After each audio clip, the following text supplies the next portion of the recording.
Hi everyone, in today's video we're going to talk about a somewhat advanced topic which is still very important for you if you want to seriously improve as a chess player. And what I'm talking about is a pawn break. What's a pawn break? Simply put, it is a pawn move that attacks an enemy pawn in order to change the pawn structure. So if you're aiming to change the pawn structure with a pawn move, then you're gonna go for pawn breaks whenever this favors you, and you will avoid them if it doesn't benefit you. But this is easier said than done, so let's analyze some common scenarios on which we can go for pawn breaks.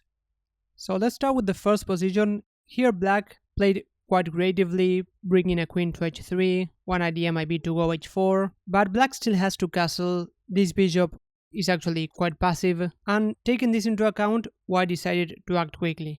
If white plays quiet moves, then black might consolidate by castling long and then trying to even go for an attack by going h4. So that's why white decided to act quickly in order to try to punish black. So here first white went a5, attacking the knight, and the knight went to c8, which was probably not a very good move as we'll see. But if the knight goes to a central square, for example, then after c4, white still attacks the knight, and after a move like knight to c7, just to illustrate queen to b3, we see how white is already creating threats in the position like queen takes b7. And if black castles in this position, similar to the game, white can try to go d5, trying to open the position against this king on c8. That was probably even a better alternative for black, because after knight to c8, white first played the move a6, so here we have a pawn break. White is trying to change the pawn structure, and here black didn't exchange pawns. If black trades, then after rook takes, first of all we activate this rook, and we see how black's pawns are actually quite vulnerable. That's why black avoided the trade of pawns. Black went b6, b5 is going to be pretty similar, and after b6, now again white doesn't want to give black time to consolidate by going knight to d6, so white decided to attack quickly and went for this break d5. Again, trying to open the position in this case. If black captures, then after queen takes, we attack the rook. This position is already actually desperate for black. Rook to b8 is the only way to keep the rook. And here white could easily play something like rook to d1, planning to attack the king. But even here white has a very flashy move, which is queen to b7. The rook doesn't have anywhere to go, and after rook takes and pawn takes, this pawn is amazingly going to promote. So that's why black again decided to close the position and went c5.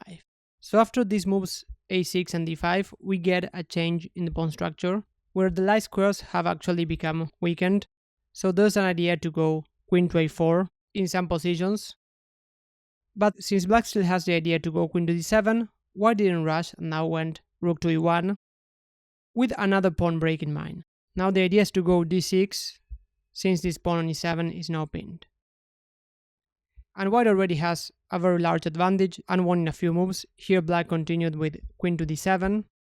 Knight to d6 is probably a more natural move here, just blocking the d pawn. But here white has an idea to go bishop to f4 and even trade this bishop for the knight. For example, after queen to d7, bishop takes and queen takes, white can play similar to the game knight to h4, planning to go knight to f5. White has a very large advantage in this position. Even though white didn't manage to open the position, this change in the pawn structure benefits white because white will dominate on the light squares, and this bishop on e8 is actually quite bad. And in the game black tried queen to d7, and after knight to h4, black tried trading queens. White doesn't want to trade queens, white wants to attack. That's why he played queen to c2, and after queen to d7, bishop to f4. Here black didn't want to take this pawn because black is underdeveloped, and this will simply help white bring another piece to the attack. So this position is actually quite bad for black. After the queen moves, there's a lot of attacking ideas like queen to a4, queen to e4, or queen to d3 depending on where the queen moves. Here black tried to trade some pieces, which normally makes sense when you're defending and you have less space. But here white found another very nice move. When you have a dominant position, these flashy moves can appear. So here white went knight to g6, attacking the rook. Black tried rook to g8, but the point is that after pawn takes and queen takes, we give a check, and then we can capture on h6. And after rook to g8, white found another very nice move, knight takes e7, and after knight takes and d6, here black had enough and decided to resign. There's the idea to capture on e7 with the rook or with the pawn, so white is still attacking and getting the material back. So in this case, white used the pawn break to try to open lines to attack black. So let's move on to another position. So here we have an English grandmaster playing against a legend, former world champion Mikhail Tal. And here white has a very nice center, but on the other hand black is going for counterplay. Black plans to go b4, attacking the knight on c3, which is very important because it defends the pawn e4. And white might play something like bishop to d4, for example trying to trade this very powerful bishop, and allow this idea. But after b4, we see how black will gain more space on the queen side. For example, after knight to d1, bishop to a6, here black might have this idea of going for a pawn break after c3 since we are attacking on f1. And even if the rook moves, first of all black already has quite a playable position here, but there's also the idea, not necessarily now but even later, to go c3, amongst other ideas. In this case, going for a pawn break to get a very powerful pass pawn after b3. So here there's no easy way to prevent this move b4, and black would be doing okay if not for one very strong pawn break in this position, which is the move e5. So this move will completely change the pawn structure. Black here took the pawn on e5, since white has two very strong central pawns, and after pawn takes, the position will completely change. White's idea here is not to take on e5, but to go f5. So in just two moves, the position completely changed. One of the main ideas is that now this knight on c3 has the e4 square, which is a very powerful square for knight, if the knight can be stable there. This pawn on d5 now is a pass pawn. In an ending, it might be a very strong pawn, and there might even be ideas to go d6 attacking the queen. And there's also the idea to open the f-file. White has the queen and the rook placed on the f-file, so there's an idea to invade on the f-file. And this pawn on e5 is actually completely hindering black's pieces. We see how black has a lot of pieces that are eyeing this pawn on e5. And actually in this position, probably the first move that I would consider is just to give this pawn back by going e4, which in this case is not possible because after white trades on g6, queen to f7 gives a check and then picks up the rook. So here white has not only enough compensation for the pawn but even a better position, and here black played the move bishop to b7. Now the two rooks are connected, and here white simply played the quiet rook a to d1, overprotecting this very strong pawn on d5. And now black went bishop to a8, which was not a very strong move.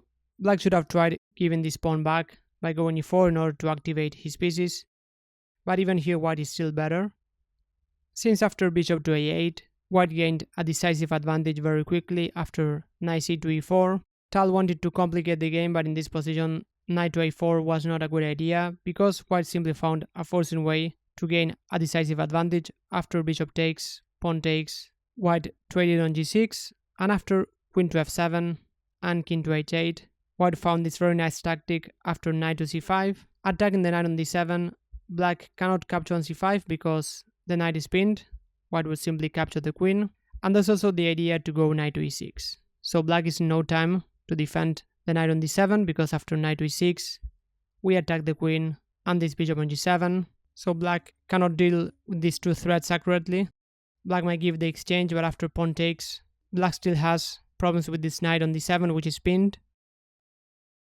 So here the game is pretty much over. Tal tried queen to a7, and here white simply traded after capturing on d7, queen takes and knight takes. White gets an extra piece, and after rook takes and knight to b6, white is even winning another pawn, and the game ended in just a few moves since white is a piece up. So in this case, white went for a pawn break after e5, in a way by process of elimination, and after pawn takes and f5, white is getting a lot of positional advantages by changing the pawn structure just for the cost of one pawn. Now let's move on to the last case, which is probably the most instructive case, which are those cases whenever you have a space advantage whenever you have a better position and you have this idea of a pawn break. In those cases, there's no need to rush for this pawn break if your opponent doesn't have any clear plan, so you might prepare this pawn break as much as possible. So here white has a better position, white has more space on the center, this pawn e4 is well protected, so these rooks on the e-file are not doing a lot. Black doesn't have any easy plan. d5, for example, here is very hard to play, so this pawn break here is not possible. But white has an idea to go g5 sooner or later. This is white's main idea. But just to analyze this position more deeply, let's evaluate other pawn breaks. For example, after f4, we might have ideas to go e5, similar to the previous game. But in this case, black would be happy to take with the f-pawn. For example, after a move like queen to c7 and we go e5. After pawn takes, if we want to go f5, similar to the previous position, black might play rook to h6 and now activate this rook, which was actually not doing a lot on e6. And even in this position, black might think about the move g5, with the idea to force white to play f5 and gain the e5 square. For example, after pawn takes, and f5, now black gets this e5 square after rook to h6, black gives a check, and this e5 square is going to be very useful for a knight. So white's main idea in this position is to go g5, at least what I consider the best idea, but white doesn't have to rush because black is in a very passive position. So if we go g5, as we saw in some of the previous lines, we are helping black activate his pieces. For example, after pawn takes and pawn takes, now black might try h6 with a similar idea to activate his pieces. For example, after pawn takes, we take with the rook, or after g6 and knight to e5, we are now attacking a pawn, so at least black's pieces are doing something more useful.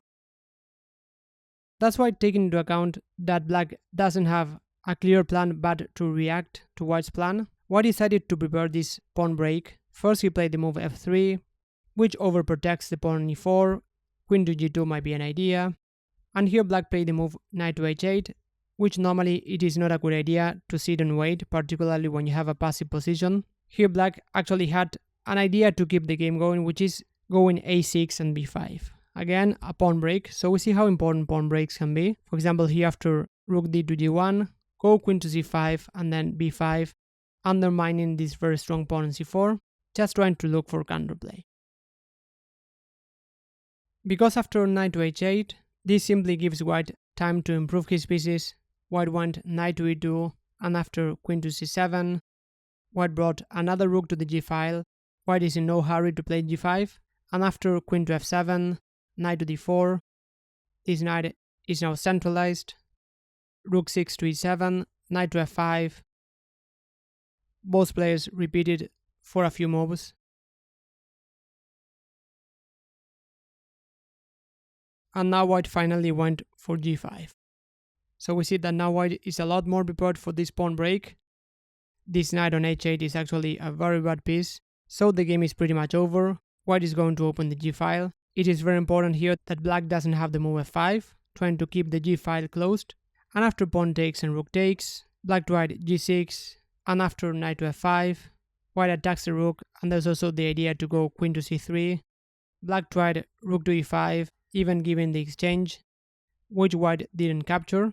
White went for f4, taking on e5 was also strong, and here black took on f5.